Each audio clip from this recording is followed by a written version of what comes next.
നമ്മുടെ സ്നാക്സ് കണ്ടല്ല, സൂപ്പർ അടിപൊളി. ഇതിൻ്റെ പുറം നല്ല ക്രിസ്പിയായിട്ട് വന്നിട്ടുണ്ട് ഉണ്ടല്ലേ. വളരെ ഹെൽത്തി ആയിട്ടുള്ളൊരു റെസിപ്പിയാണ്. ഇന്ന് ഇതേപോലൊരു റെസിപ്പിയാണ് തയ്യാറാക്കുന്നത്. വീഡിയോയിലേക്ക് പോകാം. ഹായ് കൂട്ടുകാരെ, സെലം ബ്ലോസിലേക്ക് സ്വാഗതം. ഇന്ന് പപ്പാങ്ങ വെച്ച് ഉള്ള ഒരു സ്നാക്സ് നോക്കാം കണ്ടല്ലേ. അതിനുവേണ്ടി ഇതേപോലെ 2 പപ്പായയാണ് എടുത്തിരിക്കുന്നത്. പപ്പായ അല്ലെങ്കിൽ കർമൂസ എന്നൊക്കെ പറയും. വേറെ സ്ഥലങ്ങളിലൊക്കെ കർമൂസ എന്നൊക്കെയാണ് പറയുന്നത്. അപ്പോൾ വീഡിയോയിലേക്ക് പോവാം. അപ്പോഴിതിൻ്റെ തോടൊക്കെ ഒന്ന് ചെത്തിയെടുക്കാം. അപ്പോൾ ഞാൻ പിച്ചാത്തി വെച്ചാണ് ചെത്തുന്നത്. ഇതേപോലെ എല്ലാം ചെത്തിയെടുക്കാം. നമ്മുടെ പപ്പങ്ങയെല്ലാം തൊലിയൊക്കെ കളഞ്ഞെടുത്തിട്ടുണ്ട് ഉണ്ടല്ലേ. അപ്പോഴും പപ്പായെല്ലാം ഞാൻ ഇത്രയും ഗ്രേറ്റ് ചെയ്തെടുത്തിട്ടുണ്ട് ഉണ്ടല്ലേ.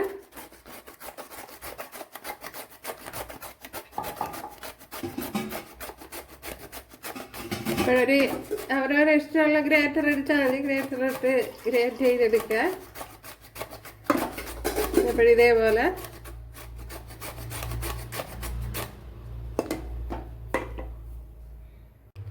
എല്ലാം ഞാൻ കട്ട് ചെയ്തെടുത്തിട്ടുണ്ട് കണ്ടല്ലേ.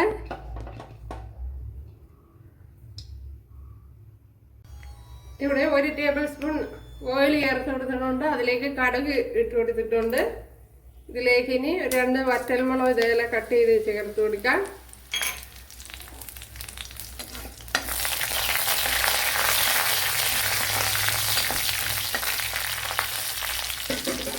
ഇനി ഇതിലേക്ക് കുറച്ച് കറി ലീഫ് ചേർത്ത് കൊടുക്കാം. അതേപോലെ ഒരു ചെറിയ പീസ് ഇഞ്ചി, 10 അല്ലി വെളുത്തുള്ളി, 1 പച്ചമുളക് ഇത്രയും കട്ട് ചെയ്ത് ചേർത്ത് കൊടുക്കാം. അതേപോലെ ചെറിയൊരു സവാള അത് ചേർത്ത് കൊടുക്കാം.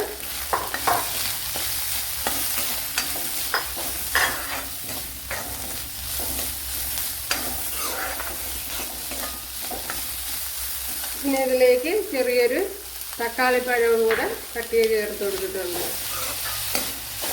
ഇനി ഇത് നല്ലപോലെ ഒന്ന് വഴണ്ട് വരണം.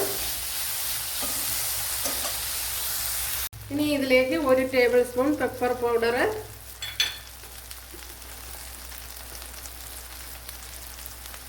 1 ടേബിൾ സ്പൂൺ മല്ലിപ്പൊടി,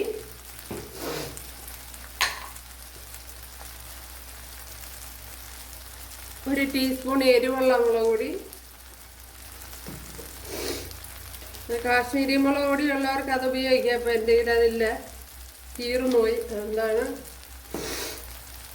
ശകലം മഞ്ഞൾ പൊടി ചേർത്ത് കൊടുത്തിട്ടുണ്ട്. ഇനി 1 teaspoon chat masala. Chat masala അല്ലെങ്കിൽ ഗരം മസാല ചേർത്ത് കൊടുത്താലും മതി.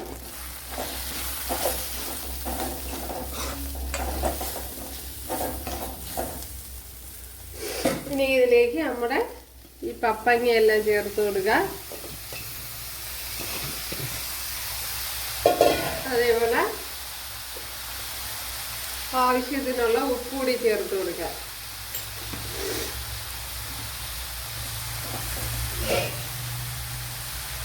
പപ്പങ്ങ ഇത്രയും കാണിച്ചാലും ഇതങ്ങ് വാടി അങ്ങ് താഴ്ന്നു പോകും ആവി കയറുമ്പോഴത്തേന്.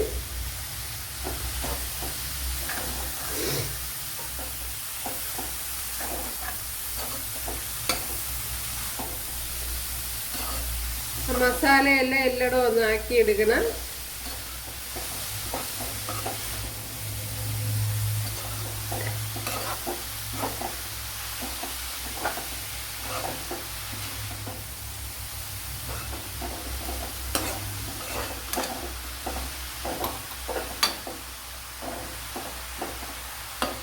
അപ്പോൾ ലോ ഫ്ലെയിമിൽ വെച്ചൊന്ന്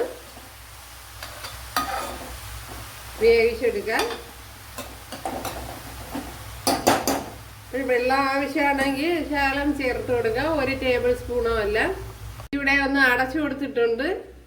കണ്ടല്ലോ കൂട്ടുകാരെ, വെന്തപ്പോഴത്തേന് നല്ല കുറേയേറെ താഴ്ന്നു വന്നിട്ടുണ്ട്. അപ്പോൾ ഇനി ഇത് വേവുണ്ട്. കുറച്ചുകൂടെ ഒന്ന് വെന്ത് കിട്ടണം.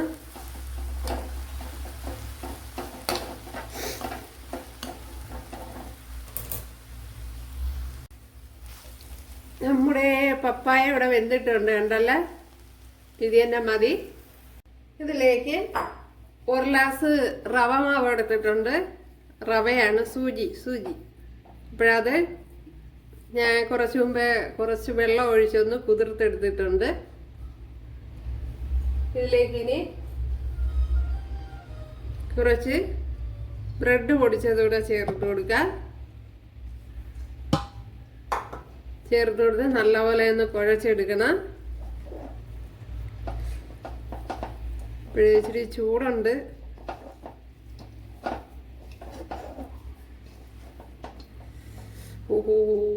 ചൂട്. ഇപ്പോഴത് നല്ലപോലെ ഒന്ന് കുഴച്ചെടുക്കണം. കണ്ടല്ല, റവ മാവ് എല്ലായിടം ഒന്ന് ആവണം. അപ്പോഴും 1 ഗ്ലാസ് റവയാണ് എടുത്തിരുന്നത്. അപ്പോഴീ റവയുടെ പരുവെന്ന് പറഞ്ഞാൽ ഇതൊന്ന് നമുക്ക് ഉരുട്ടിയെടുക്കാൻ പാകമാണ്.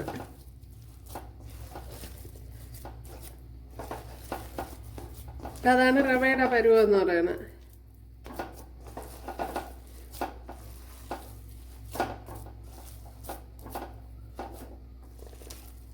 നമുക്ക് കയ്യിൽ ഇങ്ങനെ ഉരുട്ടിയെടുക്കണം. അതാണ് അതിൻ്റെ പാകം. അതല്ല, ഇതേപോലെ ഉരുണ്ട് വരണം.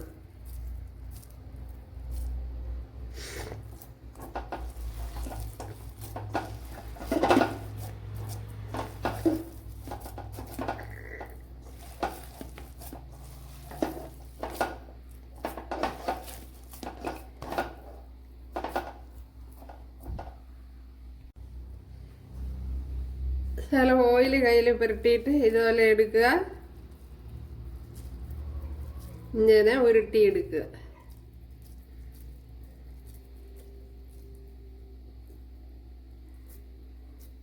എന്താ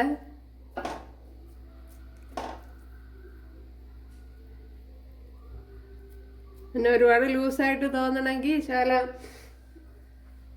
മാവിടെ അരിപ്പൊടിയോ അല്ലെങ്കിൽ മൈദാ മാവെല്ലാം കൂടെ ചേർത്ത് കൊടുത്താൽ മതി.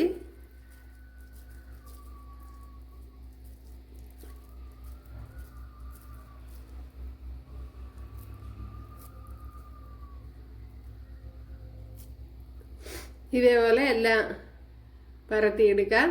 ഇവിടെ ഒരു പാത്രം വെച്ച് കൊടുത്തിട്ടുണ്ട്. അപ്പോൾ നമ്മൾ ഇതേപോലെ എല്ലാം പരത്തിയെടുത്തിട്ടുണ്ട് ഉണ്ടല്ലേ.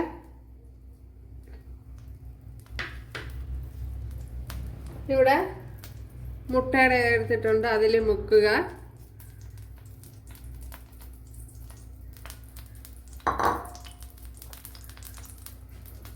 എന്നിട്ട് നമ്മുടെ ബ്രെഡ് ക്രംസിലോട്ട് ചേർത്ത് കൊടുക്കുക.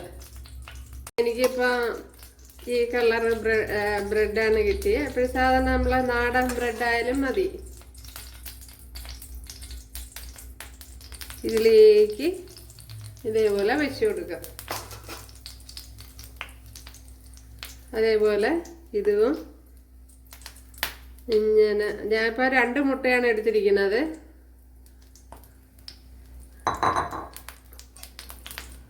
ബ്രെഡ് ക്രംസിലോട്ട് ചേർത്ത് കൊടുക്കുക. എന്നിട്ട് ഇങ്ങനെ മറിച്ചിടുക.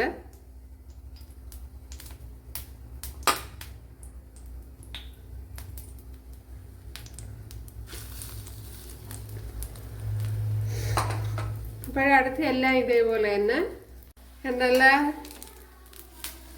അപ്പോഴിതൊന്ന് മറിച്ചിട്ട് കൊടുക്കാം. അപ്പോഴും വെന്തതിന് ശേഷം വേണം മറിച്ചിട്ട് കൊടുക്കുക, അല്ലെങ്കിൽ പൊടിഞ്ഞോണ്ട് പോകും.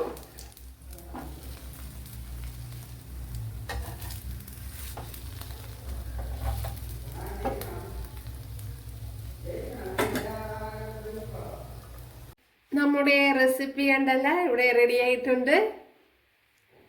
അപ്പോഴേ കൂട്ടുകാരെല്ലാവരും ചെയ്ത് നോക്കുക. ഇഷ്ടമായാൽ സബ്സ്ക്രൈബ് ചെയ്ത് സപ്പോർട്ട് ചെയ്യുക. അപ്പോഴടുത്തൊരു വീഡിയോ ആയിട്ട് കാണാമെന്ന് പറഞ്ഞുകൊണ്ട് എല്ലാവർക്കും താങ്ക്സ്.